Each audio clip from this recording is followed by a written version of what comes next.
Hello दोस्तों, how are you all. Welcome to our channel supporting of pharmacy. तो दोस्तों, जैसा कि आप लोग जान रहे हैं, बी फार्मेसी थर्ड सेमेस्टर वालों का फिजिकल फार्मास्यूटिक्स का यूनिट 4 तक हम लोगों ने यूनिट वाइज एक एक यूनिट का वेरी मोस्ट इंपॉर्टेंट क्वेश्चन हम लोगों ने सॉल्व किया है। 2 नंबर के क्वेश्चन, 7 नंबर के क्वेश्चन, 10 नंबर के। तो हर एक यूनिट में जितने क्वेश्चन मैं सॉल्व करवा रहा हूँ, अगर आप लोग उतना पढ़ लेंगे तो समझ लीजिए आप लोग का पूरा यूनिट आप लोग का उतना तैयार हो गया है। जो लास्ट यूनिट 5 बचा था आज के लेक्चर में, उसको भी आज कंप्लीट करवा देंगे। इस यूनिट में 2 नंबर के क्वेश्चन कैसे बन सकते हैं, 7 नंबर के क्वेश्चन कैसे बन सकते हैं, 10 नंबर के क्वेश्चन कैसे बन सकते हैं, सभी क्वेश्चन को दिखाऊंगा और एक एक क्वेश्चन को बारी बारी से सॉल्व भी करवाऊंगा। यूनिट 5 आप लोग का है pH buffer and isotonic solution. ठीक, तो चलिए देखते हैं सबसे पहले 2 नंबर के क्वेश्चन कैसे बनेंगे, 7 नंबर के, 10 नंबर के, फिर एक एक करके बारी बारी से हम लोग सॉल्व भी करेंगे। ठीक, तो ध्यान से देखना, आज का लेक्चर बहुत ही इंपॉर्टेंट होने वाला है आप सभी लोगों के लिए। तो देखिए सबसे पहले 2 नंबर के कुछ क्वेश्चन देख लेते हैं। Right the application of pH. PH का एप्लीकेशन लिखना है। फिर what do you understand by parental use. Parental use क्या होता है, इसके बारे में, पेरेंटल यूज से हम क्या समझते हैं, इसके बारे में लिखना है। Write A short note isotonic, hypertonic and hypotonic. क्या होता है आइसोटोनिक, क्या होता है हाइपरटोनिक, क्या होता है हाइपोटोनिक, ये डिफिनीशन पूछ लेता है ठीक एग्जामिनेशन में। नेक्स्ट क्वेश्चन है write A short note on buffer in the biological system. ठीक, ये तो कुछ 60 क्वेश्चन हो गए 2 नंबर के। चलिए 10 नंबर के ज़्यादा इंपॉर्टेंट केवल 2 क्वेश्चन है, उसको अच्छी तरीके से आप लोग तैयार कर लेना, जिसको बहुत आसान तरीके से मैं सॉल्व करवाऊंगा। तो ध्यान से देखना आगे। Right are buffer. बफर क्या होता है इसके बारे में लिखना है। फिर डिराइव करना है बफर इक्वेशन के बारे में। Week acid and its salt and weak base and its salt. ठीक, एंड नेक्स्ट क्वेश्चन है इसमें right detail measurement of tonicity. Measurement of tonicity के बारे में टोटल डिटेल लिखना है। कुछ 7 नंबर के क्वेश्चन की बात करते हैं, देखिए जो इंपॉर्टेंट है इस यूनिट में। देखिए सबसे पहला क्वेश्चन है write a note on buffer isotonic solution. Next question है write a detail note on buffer capacity. Write a note on Sorensen pH scale. ठीक, एक क्वेश्चन और इंपॉर्टेंट है थोड़ा सा, ये कभी कभी जीपैट में पूछ लेता है। वाई पीएच का सिंबल में पी स्मॉल क्यों होता है और एच कैपिटल क्यों होता है, ये आप लोग कभी सोचे हैं? ये 2 साइंटिस्ट ने इसके बारे में बताया है, जिसके बारे में अभी मैं बता रहा हूँ, आप लोग समझ जाएंगे। ये जीपैट में क्वेश्चन बन जाते हैं। तो चलिए सबसे पहले 2 नंबर क्वेश्चन से हम लोग स्टार्ट करते हैं। सबसे पहला क्वेश्चन है right the application of pH.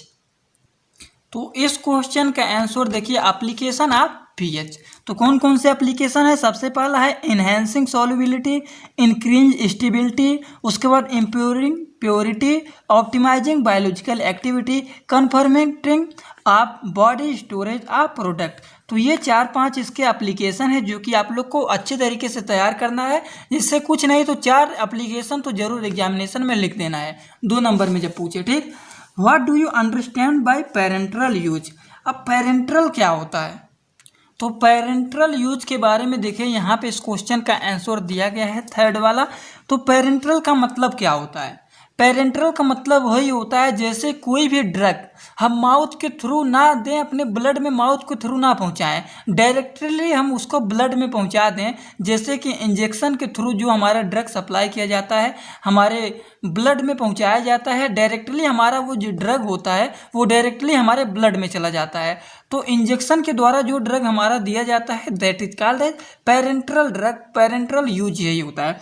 तो क्या लिखेंगे इसमें, use of buffer is common parenteral product since a pH of blood, जो कि डायरेक्टली ब्लड में दिया जाता है, जिसका टेम्परेचर 7.4 होता है। This product are required to be adjust to this pH. तो इसके बारे में 2-3 पॉइंट और भी लिखना चाहते हैं लिख सकते हैं। और यहाँ पे देखिए कॉमनली यूज किया जाता है buffer include citrate, glutamate, phthalate and acetate. ठीक, तो 2-3 पॉइंट इसमें लिख लेना। वैसे पेरेंटल का मतलब होता है जैसे इंजेक्शन के द्वारा जो ड्रग दिया जाता है इंजेक्शन के थ्रू, उसे हम लोग कहते हैं पेरेंटल डोज। ठीक, अगला क्वेश्चन है write A short note on isotonic, hypertonic and hypotonic. तो चलिए देखते हैं क्या होता है आइसोटोनिक, हाइपरटोनिक एंड हाइपोटोनिक। तो देखिए यहाँ पे दिया गया है आइसोटोनिक क्या होता है, सॉल्यूशन का मतलब होता है solution is called as isotonic. If it small quantity of blood is mix, जब स्मॉल क्वांटिटी में ब्लड मिक्स होता है किसके साथ, सॉल्यूशन के साथ, कंटेनिंग 0.9 ग्राम NaCl उसमें होने चाहिए पर ml में, ठीक। The cells retain their normal size and the solution essentially the same salt concentration and has same osmotic pressure as red blood cell content. तो यही हमारा होता है आइसोटोनिक। हाइपरटोनिक क्या होता है, हाइपरटोनिक यदि रेड ब्लड सेल RBC हमारा जो होता है वो suspended in a 2.0% NaCl solution, the water which in the cell pass होता है थ्रो किसके द्वारा, सेल मेम्ब्रेन के द्वारा थ्रो होता है in a attempt to dilute surrounding salt solution, this outward passage water causes the shrink to became wrinkled central. तो ये हमारा होता है हाइपरटोनिक। उसी तरीके से हाइपोटोनिक के बारे में भी यहाँ पे दिया गया है, उसको भी आप लोग पढ़ लेना। ज़्यादा बड़ा बड़ा नहीं दिया गया, एकदम शार्टली दिया गया है, सीधा सीधा दो ही पूछता है, right short note on isotonic hypertonic या फिर हाइपरटोनिक हाइपोटोनिक पूछ लेता है। तो ये तीनों तैयार कर लेना, एग्जामिनेशन में कोई भी आएगा तो आप लोग लिख लेना। अगला क्वेश्चन इसमें क्या है, write A short note on buffer in biological system. तो बफर इन बायोलॉजिकल सिस्टम के बारे में शॉर्ट नोट लिखना है, जो कि देखिए यहाँ पे बहुत कम में लिखा गया है, बफर इन बायोलॉजिकल सिस्टम। तो कुछ पॉइंट दिए गए हैं, कुछ नहीं तो 3 से 4 पॉइंट आप लोग लिख लेना, जो समझ में आए आसान लगे वो लिख सकते हैं। जैसे इसके आप लोग बफर बायोलॉजिकल सिस्टम में ये भी लिख सकते हैं कि ये कॉस्ट इफेक्टिव होता है, आइसोटोनिक स्ट्रेंथ होता है, परमेबिलिटी होता है। जो शॉर्ट इसमें आप लोग को लगे पॉइंट, वो पॉइंट आप लोग उठा के उतना तैयार कर लेना, ठीक है। एक छोटी सी कॉपी बना लेना, उसमें आप लोग ये पॉइंट वाइज में जो पॉइंट आप लोग को इजी लगे वो पॉइंट आप लोग तैयार कर लेना। कम से कम 4 से 5 point buffer in biological system में तैयार कर लेना। चलिए अब हम लोग 10 नंबर के क्वेश्चन की बात करते हैं। What are buffer, right are buffer, derive the buffer equation for the weak acid and its salt. Weak acid और उसके salt and weak base and its salt. तो चलिए देखते हैं इसके इक्वेशन, बफर के बारे में देखते हैं, फिर इसका इक्वेशन देखते हैं। तो क्या होते हैं बफर के बारे में अगर लिखना चाहते हैं तो आप लोग यहाँ से इसको लिख सकते हैं, जो कि बफर हमारा यूज किया जाता है chemical analyze and calibration of pH measurement system के लिए, इलेक्ट्रोड एंड द मैटर, ठीक। There can be small difference between output of electrode as well as change in the output over time. तो इसके बारे में, बफर के बारे में इतना आप लोग लिख सकते हैं। नहीं तो सीधा सीधा इक्वेशन की बात करें अगर, तो देखिए दोस्तों बहुत ज़्यादा ही इंपॉर्टेंट है, इसीलिए इसे किया हूँ, क्योंकि ये 7 नंबर में भी पूछ सकता है, 10 नंबर में भी पूछ सकता है। तो इस यूनिट में ज़्यादा इंपॉर्टेंट जो क्वेश्चन है ये बफर इक्वेशन ही है, जो कि बफर इक्वेशन के बारे में यहाँ पे दिया गया है। सबसे पहला है buffer equation for week acid and its salt, common ion effect ये होता है। तो इसके बारे में आप लोग एक बार वीडियो को आराम से रोकना, इसको पढ़ लेना, और थोड़ा सा इसका इक्वेशन यहाँ पे दिया गया है, वीडियो को आराम से रोक के एक बार थोड़ा सा इक्वेशन आप लोग पढ़ लेंगे तो आपका तैयार हो जाएगा।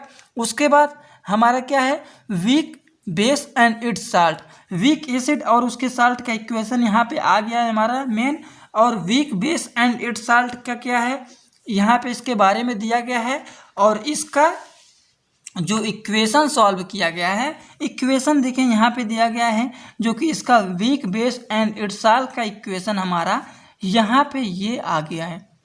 ये किसका है, week base and its salt का, और ये हमारा इक्वेशन है week acid and its salt का, ठीक। तो आप लोग इसको अगर सीधा सीधा पूछ लेता है, right the equation of week acid and its salt, तो इसका इक्वेशन ये लिखना है।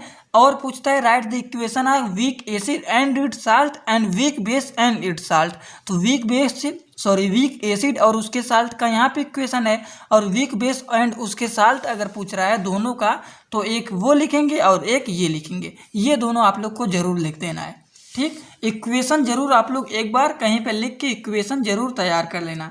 अगला क्वेश्चन दिया गया है, write a detail measurement of tonicity. तो चलिए देखते हैं डिटेल मेजरमेंट क्या है टोनिसिटी का। तो क्या क्वेश्चन है हमारा, डिटेल मेजरमेंट ऑफ टोनिसिटी।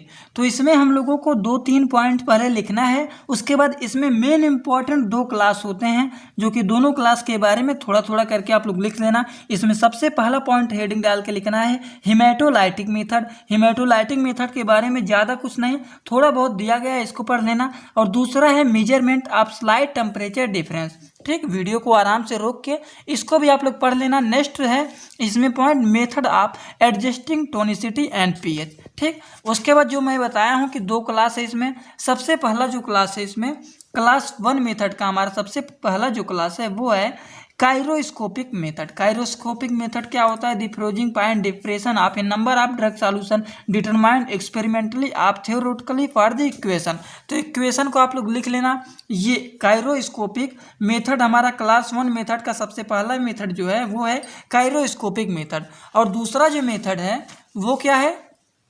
देखिए थोड़ा सा इधर कर दूं। दूसरा जो हमारा मेथड है, दूसरा इक्वेशन है, इक्विवेलेंट है, वो है सोडियम क्लोराइड इक्विपमेंट, जिसके बारे में यहाँ पे दिया गया है। आप लोग इसको कुछ नहीं तैयार हो रहा है तो ये इक्वेशन आप लोग जरूर तैयार कर लेना। ठीक, क्योंकि इक्वेशन इसमें ज़्यादा इंपॉर्टेंट है और एक इक्वेशन यहाँ पे दिया गया है, इसको आप लोग जरूर तैयार कर लेना। क्लास 2 मेथड में हम लोग आएंगे तो इसमें हमारा 2 मेथड है। सबसे पहला मेथड है वाइट वेनिसेंट मेथड और दूसरा जो मेथड है हमारा स्प्रोवॉल्स मेथड। ठीक, तो 2 मेथड हम लोग को क्लास 2 मेथड में पढ़ना है और क्लास 1 मेथड में काइरोस्कोपिक मेथड और सोडियम क्लोराइड इक्विपमेंट हम लोग को पढ़ना है। ठीक, यही 2 मेथड हैं पहले मेथड में और दूसरे मेथड में। दोनों मेथड यहाँ पे दिए गए हैं, इसको तैयार कर लेना। यही आप लोग का टोटल मेजरमेंट है टोनिसिटी का। आई होप आप लोग को समझ में आ गया होगा कि इसमें आप लोग को क्या लिखना है, क्या पढ़ना है, कैसे करना है, सब कुछ पूरा आप लोग का टोटल यही दिया गया है। टोनिसिटी का टोटल मेजरमेंट यही है। अब हम लोग बात करते हैं 7 नंबर के क्वेश्चन के। तो इसमें हम लोग को सबसे पहला क्वेश्चन दिया गया है right note on buffer isotonic solution. Buffered isotonic solution के बारे में लिखना है नोट। तो बफर आइसोटोनिक सॉल्यूशन में दोस्तों देखिए क्या लिखना है। आप लोग जो यहाँ पे पढ़े हैं पहले बफर आइसोटोनिक सॉल्यूशन के बारे में थोड़ा बहुत लिख देंगे। उसके बाद 2 नंबर में जो आप लोग इसको डिफाइन किए हैं बस यही आप लोग को बफर आइसोटोनिक सॉल्यूशन में लिख देना है, जो कि मैं आप लोगों को दिखाने जा रहा हूँ। हेडिंग डालेंगे बफर्ड आइसोटोनिक सॉल्यूशन। इसमें कुछ पॉइंट जो आसान लगे, pharmaceutical solution that are meant for application delicate membranes of the body should be also adjust करता है approximately the same osmotic pressure as that the body fluid। तो ये कुछ हो गया बफर्ड आइसोटोनिक सॉल्यूशन के बारे में, जो कि इसमें हम लोगों को लिखना है आइसोटोनिक क्या होता है, हाइपरटोनिक क्या होता है, हाइपोटोनिक क्या होता है। और एक पॉइंट अगर और लिखना चाहते हैं इसमें तो आइसोओस्मोटिक सॉल्यूशन के बारे में भी थोड़ा बहुत डिस्कस कर देंगे। यही टोटल आप लोग का है बफर्ड आइसोटोनिक सॉल्यूशन। अगला क्वेश्चन क्या है? अगला क्वेश्चन देखिए आप लोग के पास ज़्यादा टाइम नहीं बचा हुआ है, इसीलिए मैं थोड़ा सा जल्दी कर रहा हूँ, जिससे आप लोग कम से कम इतना पता चल जाए कि इस यूनिट में क्या इंपॉर्टेंट है और आप लोग को कितना लिखना है इस क्वेश्चन में। ठीक, वीडियो को आराम से रोक करके आप लोग इसको लिखना चाहते हैं तो लिख भी सकते हैं, नहीं तो अगर टाइम मिलेगा तो PDF बना के आप लोग को शेयर भी कर दूंगा। ठीक, अगला क्वेश्चन है right detail note on buffer capacity. Buffer capacity के बारे में डिटेल नोट लिखना है, तो चलिए देखते हैं।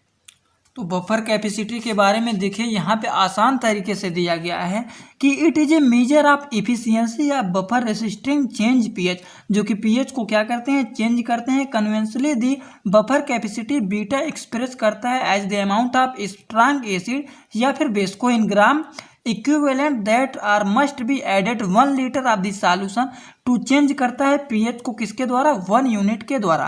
कैलकुलेट करते हैं बफर कैपेसिटी को beta equal to delta B upon delta pH.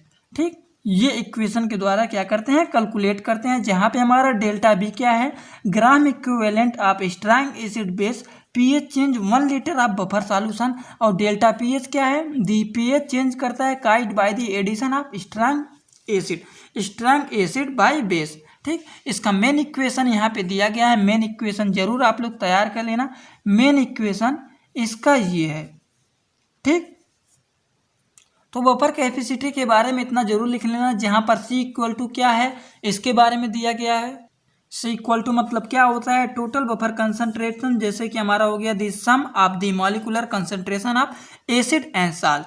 ठीक, ये तो हमारा हो गया बफर कैपेसिटी के बारे में। ज़्यादा नहीं, कम से कम आप लोग इतना जरूर तैयार के लिख देना एग्जामिनेशन में। नेक्स्ट एंड लास्ट क्वेश्चन है, क्या है, write a note on Sorensen pH scale.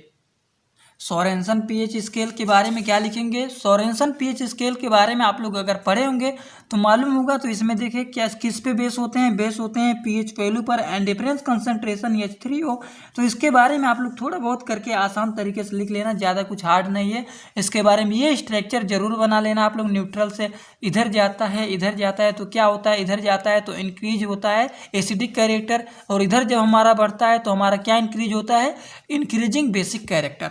तो ठीक, तो ये आप लोग जरूर तैयार कर लेना। जो कि हमारा ये थोड़ा सा बन गया है, इसको आप लोग थोड़ा सा बना लेना।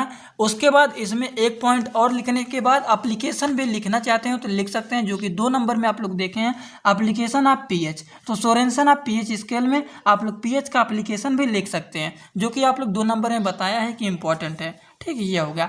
नेक्स्ट एंड लास्ट क्वेश्चन जो बताया है, कभी कभी जीपैट में पूछ लेता है, ये 7 नंबर में 10 नंबर में नहीं आता है, अगर पूछेगा तो 2 नंबर में उठा लेता है कि पीएच के सिंबल में हमारा पी जो होता है ये स्मॉल क्यों होता है और एच हमारा कैपिटल क्यों होता है। जैसे कि आप लोग यहाँ पे भी देख रहे हैं, देखिए कहाँ पे लिखा गया है पीएच, कहाँ पे लिखा गया है, देख यहाँ पे पीएच लिखा गया है। तो यहाँ पे देख रहे हैं पीएच, पी स्मॉल है एच कैपिटल है, तो ये क्यों है। इस क्वेश्चन का आंसर देखिए यहाँ पे दिया गया है, why in pH symbol P is small, P small क्यों है एंड एच कैपिटल क्यों है। तो इसका देखिए यहाँ पे सीधा सीधा दिया गया है, जो कि मोस्ट इंपॉर्टेंट है, आप लोग तैयार कर लेना। बहुत ज़्यादा एग्जामिनेशन में, अलग अलग एग्जामिनेशन में भी ये क्वेश्चन उठ जाते हैं। The P in pH stand for potenz means power in Danish science, ये जो हमारे हैं साइंटिस्ट का नाम है, science the scale was given a Danish chemist Sorensen. ये जो हमारे हैं ये केमिस्ट मतलब वैज्ञानिक का नाम है सोरेनसन, और जो इसीलिए इन्होंने इसको पी को क्या किया था, इन्होंने ही पी को स्मॉल दिया था। और एक हमारे जो हैं वैज्ञानिक H stand for the hydrogen and symbol hence written in the capital letter, और एच को कैपिटल लेटर में लिखा था। तो ये थोड़ा सा आप लोग एक बार पढ़ लेना तो आप लोग को समझ में आ जाएगा। तो आई होप आप लोग को समझ में आ गया होगा। यूनिट 5 में आप लोगों को टोटल क्या पढ़ना है क्या नहीं पढ़ना है, तो टोटल आप लोग का यही है।